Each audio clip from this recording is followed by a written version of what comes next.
اب شوہر جو ہے اس کو کہتا ہے کہ تم آگے آگے چلنا، میں تمہیں کندھوں سے پکڑوں گا اور میں تمہارے پیچھے پیچھے چلوں گا، تمہیں سہارا دوں گا۔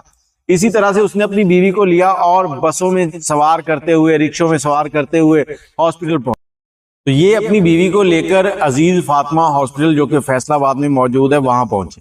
وہاں کے ایک ڈاکٹر نے ان کے ٹیسٹ کیے، ٹیسٹ کرنے کے بعد ان کو بتایا کہ ان کی گردن کی ہڈی ٹوٹ گئی ہے۔ آپ لوگوں نے بر وقت ان کے ٹیسٹ نہیں کروائے ٹھیک طرح سے، اور اب وہ غلط جگہ پر جا کے رک گئی ہے۔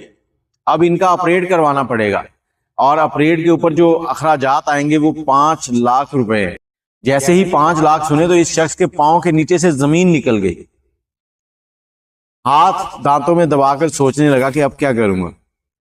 گھر واپس آ گئے، کچھ دوائیاں لیں، آ کر بیگم سے کہا کہ ہم کچھ نہ کچھ ضرور کریں گے۔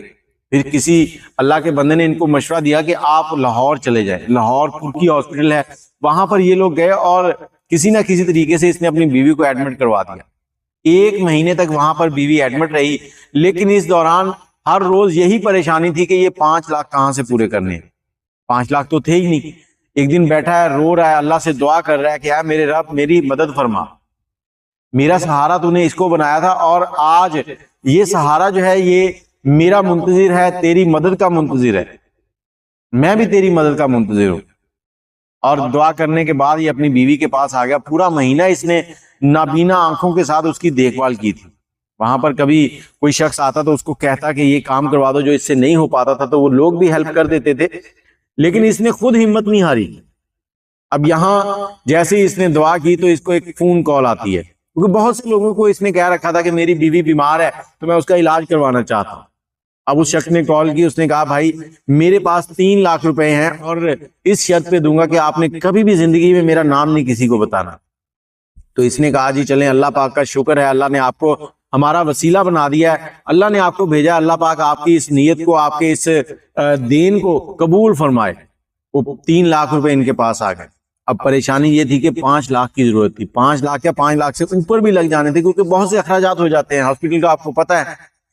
پریشانی میں بیٹھا ہوا ہے تو اسی ہاسپٹل سے جہاں ڈاکٹر نے اس کو کہا تھا کہ تمہاری بیوی کا آپریٹ ہونا ہے، 5 لاکھ روپے لگیں گے، اس ڈاکٹر نے اس کو فون کیا، اس کا فون آیا، اس نے کہا جی 2 لاکھ میری طرف سے آپ کو ملیں گے۔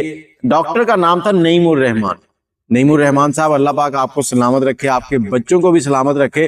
اور اس طرح سے اس شخص نے اپنی بیوی کا آپریٹ کروایا۔ اب آپریٹ کے پاس جب پہنچنے لگے، آپریٹ کا ٹائم آیا تو ڈاکٹر نے اس کو بتایا کہ یہ جو آپریٹ ہے اس کے کامیاب ہونے کے چانسز 100 میں سے 1% ہیں، 99% چانس ہیں کہ اس میں آپ کی بیوی جو ہے وہ مکمل طور پر بیڈ کے اوپر جا سکتی ہے، یہ شاید کبھی اٹھ بھی نہ پائے۔ اب تو آپ اس کو اٹھا کے چل پھر لیتے ہیں تھوڑا بہت، تو اب سوچ لیں۔ اس نے کہا جی مجھے اپنے اللہ پہ یقین ہے، جیسے وہ میری مدد کیے جا رہا ہے، پہلے ایک ڈاکٹر ملایا، پھر آپ کو لاہور لے آیا مجھے، پھر یہاں پر میری پیسوں سے ہیلپ ہو گئی ہے، تو اللہ پاک ضرور اس آپریشن کو کامیاب کرے گا۔ اللہ پہ امید تھی، آپریٹ شروع ہوا، آپریٹ شروع ہونے کے بعد آپریٹ ہو گیا جی کامیاب۔ اب اس کی بیوی جو ہے وہ ویل چیئر کے اوپر ہے، لیکن اتنی ہو گئی ہے کہ اس کی بیوی واش روم تک چلی جاتی ہے، یہ کندھوں سے اس کو پکڑتا ہے، پکڑ کر واش روم تک لے جاتا ہے، واش روم سے واپس وہ اپنے بیڈ پہ آ جاتی ہے۔ اگر انہوں نے باہر بھی کہیں جانا ہے تو یہ دونوں ایک دوسرے کا آسرا بن چکے ہیں، ایک دوسرے کا سہارا بن چکے ہیں۔ وہ بیوی اس کی آنکھیں بن گئی ہے اور شوہر اس کی ٹانگیں بن گیا ہے۔ کہیں بھی جانا ہے شوہر اس کے ساتھ ہوتا ہے، دونوں ایک دوسرے کو پکڑتے ہوئے چلتے ہیں۔ میں نے آپ کو یہ سٹوری سنائی ہے، اور اس سٹوری سنانے کا صرف اور صرف مقصد یہ ہے کہ اگر آپ کے علاقے میں، آپ کے ارد گرد کوئی ایسا شخص ہے جو اس طرح کی مجبوری کا شکار ہے، میں پھر سے کہوں گا کہ مانگنا جو ہے نا وہ سب سے مشکل ہے اس دنیا کے اندر۔ عزت دار شخص کسی کے سامنے ایسے ہاتھ نہیں کر پاتا، وہ شاید اتنی مجبوری تک پہنچ جاتا ہے کہ جب اس کو لگتا ہے کہ اب میں یہ نہیں کروں گا تو شاید مر جاؤں گا۔ تو آپ لوگ بھی کچھ خیال کیا کریں، اللہ کے دیے ہوئے میں سے دے دیا کریں، یہ نہ سوچا کریں کہ یہ پتہ نہیں اس قابل ہے یا نہیں ہے۔ جب اللہ نے آپ کو دیا، اللہ نے تو نہیں سوچا کہ آپ اس قابل ہو یا نہیں، آپ میں کیا قابلیت ہے جو اللہ نے آپ کو اتنا پیسہ دے دیا ہے؟ کون سی ایسے تیر مارے ہیں آپ نے جو آپ کو اتنی رقم ملی ہے؟ اللہ کی دی ہوئی دولت ہے، یہ پتہ نہیں ہے صبح ہے شام کو نہیں ہے، کیا پتہ یہاں سے جا رہے ہو آپ بھی کسی حادثے کا شکار ہو جائے اور ساری دولت آپ پہ لگ جائے اور آپ پھر بھی چل پھر نہ سکو۔ اللہ کا شکر ادا کیا کرو، اللہ سے معافی مانگا کرو اور اللہ کے بندوں کی مدد کیا کرو۔ اللہ کو اپنے بندوں کی مدد کرنے والا انسان بہت پسند ہے۔